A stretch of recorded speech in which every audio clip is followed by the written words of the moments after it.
Hello, and welcome to the Mommy Escape Time podcast. I am Lauren, your host, and I have a 1-year-old son. I started this podcast for any mother who might feel alone in their journey through motherhood. Becoming a mom is hard no matter how you get there, and this podcast is about the mom stuff that comes up in our lives. Listen, enjoy, and connect with us on the Mommy Escape Time podcast. Hello, and welcome to the Mommy Escape Time podcast. I am Lauren, your host, and welcome to 2021. I am actually recording this in 2020, so I'm just hopeful that 2021 is coming our way and we are getting closer to a presidential change. I'm not going to talk about that too much because that's not what this is about. If you have never been on this podcast before, hi, my name is Lauren. I am your host. I actually have a 2.5-year-old son. Don't listen to the intro. I'm going to work on that this year, and we are going to get a new intro, and it's going to just say that I have a toddler son. I used to have guests on the show, and we used to have one topic that we talk about all the time. But with the pandemic, it has been very hard, and especially hard on me to be on the computer any extra minutes. And when I have a guest that I'm recording with, I have to be on the computer a lot more, and I have to do a lot more computer work. And I cannot do that now. So what I am doing instead is I am talking, and I'm just doing 5 little topics that have come up in that week or that month that I'm just kind of talking about. And it's like a little conversation that we're having through this time. I feel like I listened to more podcasts during the pandemic than I ever did. I have found new podcasts. If you don't know the podcast, Let's Go to Court, it's really funny. I actually found it this year. I don't know how. I just randomly stumbled upon it. And it's these 2 women who are really good friends, and they talk about court cases. They're normally murders, so just be mindful of that. Some of them I can't listen to, they're just too gruesome for me, the details, but some of them are really good, and they're just so funny on the show. So Let's Go to Court, it's called, and it's really, really funny. So just, have something that you enjoy. Don't listen to it around your kids. They're swearing and all this other stuff. So you don't do that. So it's for mommy time. I actually got these wireless headphones, not like the special Apple ones, but some other brands that were $20 off Amazon. And I only put one in my ear, and then I can listen while I'm doing stuff around the house. And that's how I listen to it. So when I'm cleaning the house or when I'm making lunches and stuff like that, that is when I wear my wireless headphones. And I cannot believe what a difference it makes in my life. It's so much easier, especially when I'm cooking, because there's all those noises all the time. So I love those wireless headphones. They were worth every penny, and I only put one in. Sometimes I have both in just because it works better sometimes, but mine still don't work correctly, so only one works at a time, which is great actually, because that's all I really want right now, because I need to be always listening for my son. But anyways, 2021, it's I am sure it's a little bit of a letdown when you get to January, and it's hey, it's not like a turnaround completely right now. I'm hopeful that it's going to get better. Each month is going to get a little better. That is my hope. As I'm recording this, I'm not even done with my break yet. I'm actually only halfway through, so I'm very excited that I'm just not at work. I'm sure just having that time off and escape from your work is really, really nice. A weekend sometimes is just not enough for me. Now, the last podcast that I did was for New Year's, and I put it up. Now that I'm on doing every other week, I'm not really going to not post because it's a holiday. I'm going to do my best to just, no matter what, post every other week. I think that that's manageable, because in thinking about it, that's 26 podcasts a year. So I think that's manageable. And I try and record a few at a time so that I am ready. ahead of time for them. So that's why if you hear, I sometimes preface that like this hasn't happened yet and I'm recording this before this happens because when I get the time to record, I just try and record as many as I can. So, anyways, it's still technically for me December 2020, but for you guys listening, it is at least January 2021. And in my last episode, I talked about how another podcast I listened to, they were talking about deleting all these people from their social media and restarting again in January. And it was really funny because they had posted this like the day after I had friend requested one of the people and they had said yes. Now, I don't post a lot on social media, even on my personal page. I don't post anything. And I don't post my son on social media. It's my own personal choice, but I don't do that. Neither does my husband. So it's just a thing that we do. We don't post anything on social media about our son. I just have an entire podcast about it. But I really try and focus on the mom aspect of it. So I just, I really, I really keep going through and deleting people. And as things come up in my feed, if I don't like that person or I don't like what they're posting, I either unfollow or defriend them and I'm just done. And sometimes that seems harsh to people, like, oh, you're not going to be my friend. Oh, we went to high school together. Yeah, but I haven't talked to you since high school. And it's great, like, that you're doing great and that's awesome and everything. But, like, I go onto social media for very specific reasons and to see very specific people and things and like that. I don't want to have to search through. I found that now that I have unfollowed so many people, it's easy for me to be on social media less. Like I'm like, okay, I'm just here to do this and then I'm going to get off and I'm all set. So I think that that's what I'm going to continue to do. So I just keep on my mommy escape time. I mean, I'll add anyone as a friend. That doesn't bother me at all.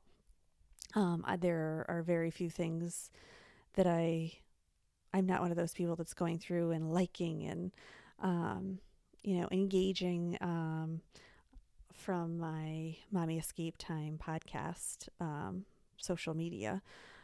If I'm going to engage, I'm going to engage as my human self, Lauren, and do it that way. I do respond. I do actually, I get way more messages than I ever thought I would. I thought like people didn't respond or it was only like a certain number of people who were listening to me, but there are definitely a lot of international people. So sometimes I explain things more because I have a lot of international listeners. But yeah, so that's it. So I I will say that I I don't want to say who the person is that I don't really follow anymore or I don't follow anymore, but I found that at some point I started following a bunch of Instagrammers or influencers, as you may call them. And then during the pandemic, I was like, so you're still trying to sell me on your $50 eyeshadow? Like, we're in the middle of a pandemic where like so many people lost their job or have less income and things like that, and you're still pushing out there like, hey, buy this thing that you really don't need, or hey, my entire Instagram is about this free stuff that people send me all the time. That's not really what I'm looking for. I don't need more stuff in my life. I'm trying to get rid of things in my life. My husband gets so mad at me because he's like, you don't save anything. I'll save stuff for my son, but I don't always save stuff for myself. But I just feel like there's just so much stuff. And I think the bigger the house you have, the more stuff you have. And like, I'm fine having Christmas stuff. But other than that, I don't want stuff around. So I guess that's my thing is I don't want to follow people. I will talk about someone I do follow that I truly, truly enjoy. And it's Melissa Rycroft. And it's funny because a lot of people know Melissa Rycroft. She was on The Bachelor and she got dumped on The Bachelor. And then she was on Dancing with the Stars. But that isn't how I know her. I know her through watching her on Dallas Cowboy Cheerleaders and her making the team up for Dallas Cowboy Cheerleaders like way back when. Um, And I never watched The Bachelor. I never watched Dancing with the Stars. So I don't know. I mean, I know she won at some point, but, and lost at The Bachelor, wait, big time. But she is just like she just seems like a very down to earth person and things like that. And her husband have a podcast that I also listen to. She wrote a book when she first got, kicked off The Bachelor that I enjoy very much. It's about her relationship with her now husband and what happened with them before she went on The Bachelor, during The Bachelor, and after The Bachelor. And I think she makes it real life. Like, it's not like so many, hmm, let me preface this. I was not one of those people that met my husband in high school or college, but a lot of people I know did. And they all got married, very early on in their 20s. And then I met some other people who I've actually introduced a bunch of people to their now partners and who have now gotten married. And they got married in their late 20s. And I was still single this whole time. And so I think she makes it very real that she struggled, and it was it was basically a 2 year thing where she was with her husband. Well, he was her boyfriend at the time. They broke up. She went on The Bachelor. Then her and her now husband got back together, and they eventually got married within 2 years of when they first started dating. And I just think it's so interesting because most people talk about how easy their relationship was or how everything was so much easier. And, you know, you just meet someone and then they're there for your life. And it's not that easy. And one of my really good friends just got engaged, right before Christmas. And she was so excited. And I remember being in my 30s and getting engaged and being so excited. So I totally understand how she feels. It's like, she's like, I don't even care about the wedding because she's like, I just wanted to be engaged and know that I have that person for the rest of my life. And that was exactly how I felt. I was like, I don't care. I don't care about the wedding. I don't care about any of that stuff. All I care about is that I got engaged and you said you wanted to marry me and we're right for each other. And now we get to be together the rest of our lives. The wedding to me was just like icing on the cake at that point. It was more like, oh my gosh, I have been searching forever and I just want to find that person. And so many times I thought I was there and the other person didn't think that. And I mean, looking back at it, there were so many things that were wrong with it. But at the time, that's not how you think about it. And it just seems like forever. And it seems like every time you're just watching all these other people be happy and all you want is that happiness. So I always remember that. And I think that Melissa Raycroft, who I follow, she never, she always remembers that too. She never tries to pretend like, oh, we have no money or, oh, we can't do this. She's very honest that she knows she has money and she's like, we're not super rich, but she's like, we have money and we're comfortable. So, we can do what we need to do. And I think that's very honest, and she's not trying to sell you things all the time. So I think I'm not really an influencer follower. If And I'm definitely never going to be an influencer because I'd be like, hey, look what I found at Aldi's, this really cheap organic blueberries for $2. You should shop there. um, so yeah, don't look for me for any help with that. Um, I I don't know if anyone else experienced this, and I should have talked about this on my last episode, but for Christmas this year, my son was getting a kitchen set, and I had ordered one in the beginning of December from Amazon, and it never came. And I had to contact them, and then they told me it wasn't coming till December 30th. So I was like having a mini meltdown because I had ordered this way far in advance. And every year I've had an issue with Amazon for the past 6 years. I have um, I don't know how do you say it. I have a record of it. I've actually written it down how many issues I've had with Amazon in the month of December that I literally don't think I can buy from Amazon anymore in December because they are so unreliable. I even at the end of December. I ordered something and they said it was coming the next day. It's at this time of the recording, it's 3 days later. It still has not come. It still hasn't even shown that it's shipped. So it gets very frustrating. But, sorry, that was just a little thing. I ended up buying the kitchen set at a local toy store, and it was already put together, and it was half the price of what it would have been if I had ordered it on Amazon. And actually, it did come from Amazon on December 23rd. I had already put in the return request. Sorry. And my husband just put it in the car when it arrived and brought it right back to the UPS store. And we had it returned within 15 minutes of it being delivered to our house. So that was good, at least.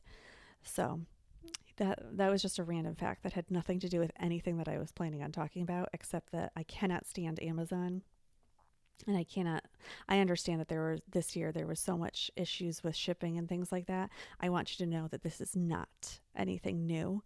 I know that the volume of online shopping obviously increased for this year, but for 6 years, I've lived in the same place for 6 years, and I have never gotten anything on time. I normally get it 2 weeks after Christmas. The second week in January is when I get anything that I've ordered in December. I have never gotten anything. Even like I have a subscription to diapers and wipes. Never gotten it in December. Never. So kind of done with that. Anyways, so one of the things that I decided in 2021 that I need to start doing is reading again, because I used to read all the time. I used to read just all the time. I used to get books. But one of the biggest problems that I've had is that I'm exhausted at the end of the day. And so as soon as my son goes down to sleep at like 7:45, 8 o'clock, I want to go to bed. And especially when it's cold out, I just want to get in bed and be warm and be under my electric blanket.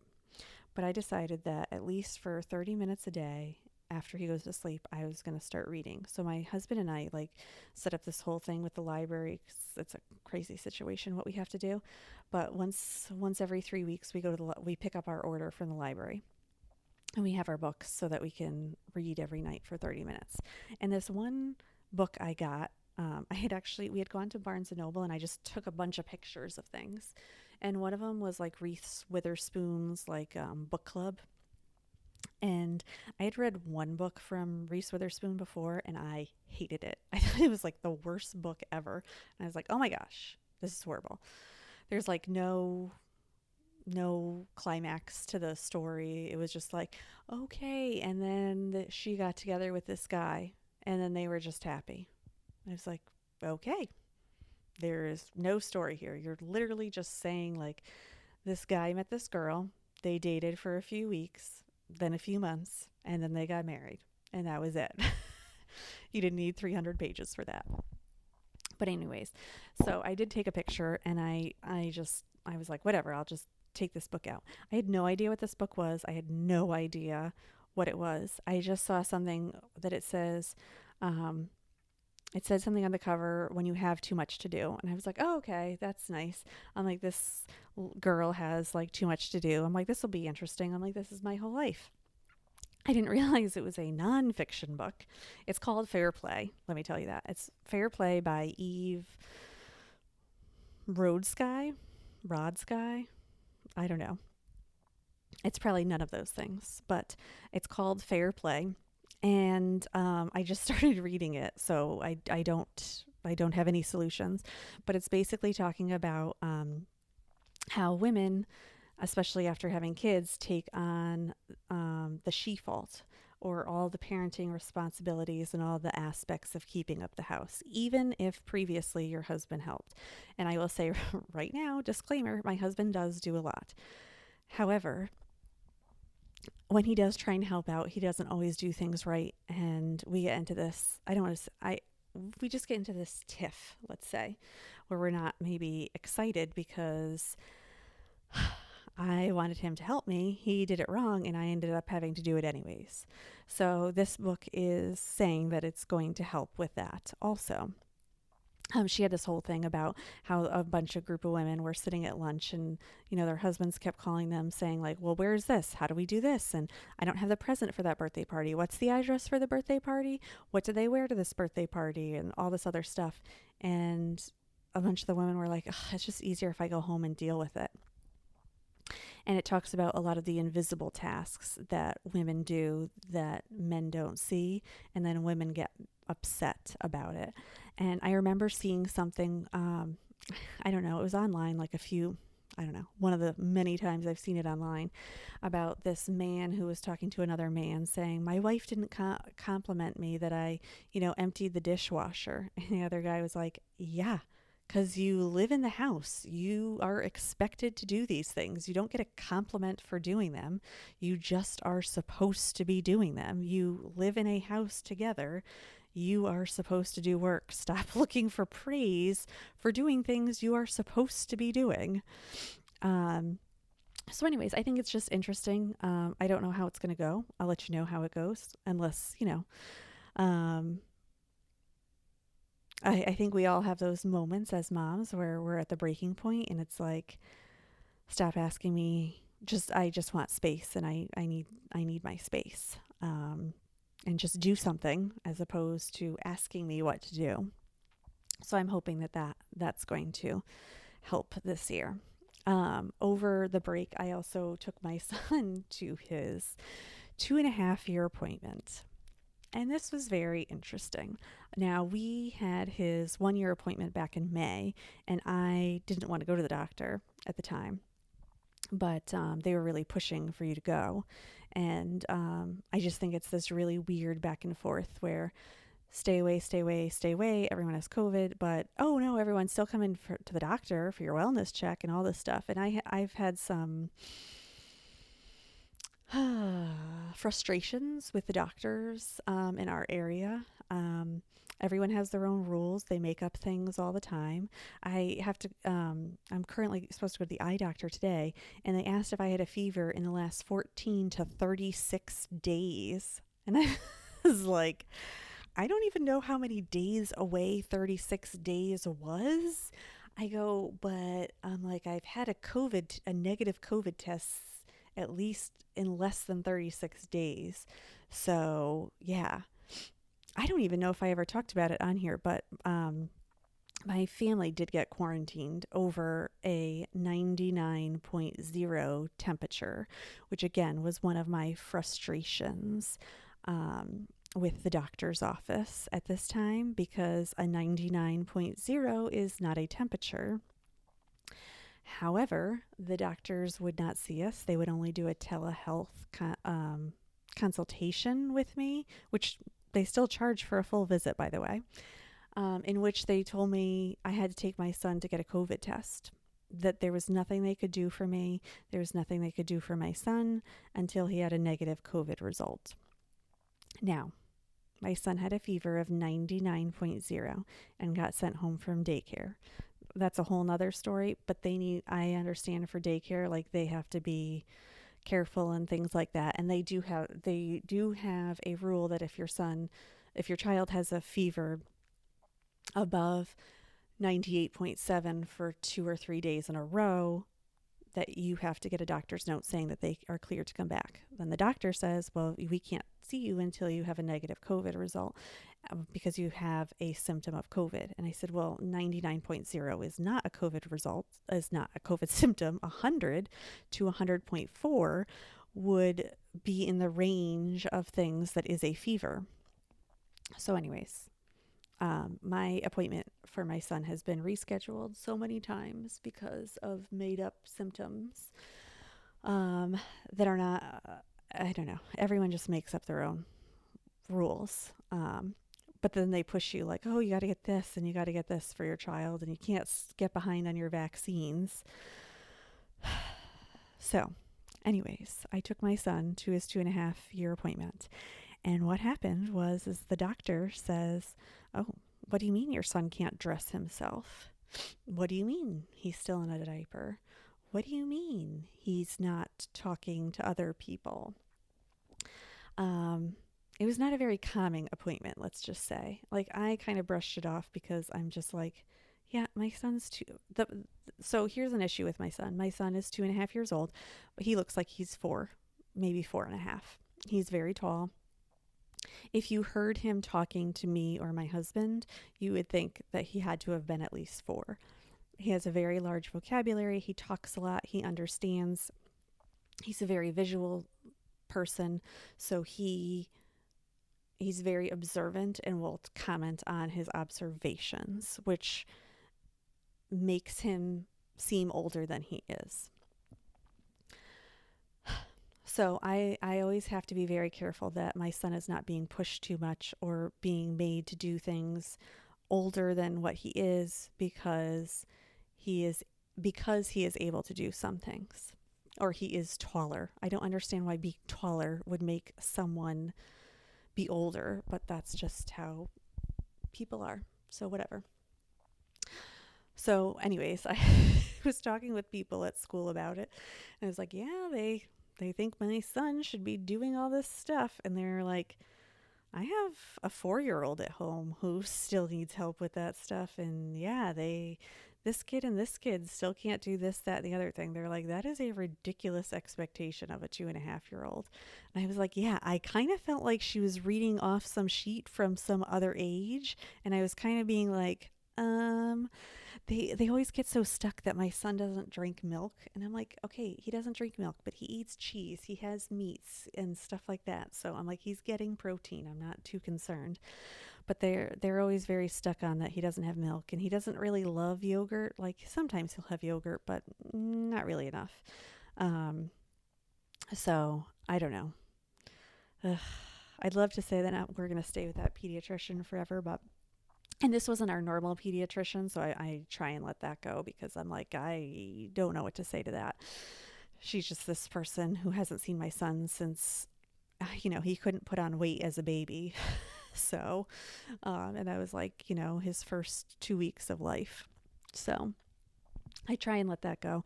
I'm trying to let it go, but, they really wanted to tell me how far behind he was, and he's not. I'm just letting everyone know. So I had like 3 other topics, but I talked a lot today. So the last thing that I'm going to talk about is my sweater situation.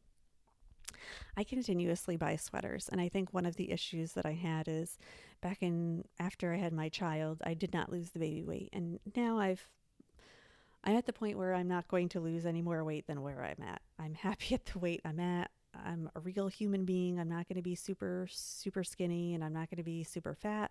I am where I am.